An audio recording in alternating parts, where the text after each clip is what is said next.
అన్నమయ్య జిల్లాలోని రాజంపేటలోని ప్రభుత్వ ఆసుపత్రి రోగులతో కిటకిటలాడుతోంది. వాతావరణంలో మార్పుల కారణంగా పిల్లలు, పెద్దలు జ్వరాలతో వణికిపోతున్నారు. ప్రభుత్వ, ప్రైవేట్ ఆసుపత్రులు రోగులతో నిండిపోయాయి. ఇదే అదునుగా ఆసుపత్రులు టెస్టుల పేరుతో వేలకు వేల డబ్బులు వసూలు చేస్తున్నారు.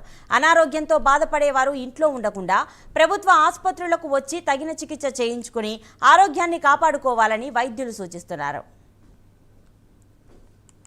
హాస్పిటల్కి వచ్చే పేషెంట్లు fever with upper respiratory tract infection కేసులు కొంచెం గణనీయంగా పెరిగాయి. ఇవేమి కాంప్లికేటెడ్ ఫీవర్ కేసులు కాదు, సింపుల్ వైరల్ ఫీవర్ కేసులు మాత్రమే. అప్పర్ రెస్పిరేటరీ ట్రాక్ట్ అంటే దగ్గు, జలుబు, గొంతు నొప్పి, గొంతు రాబెట్టడంతో పాటు ఫీవర్లు అధికంగా రావడం, టెంపరేచర్ 101, 102 వరకు రావడం జరుగుతుంది.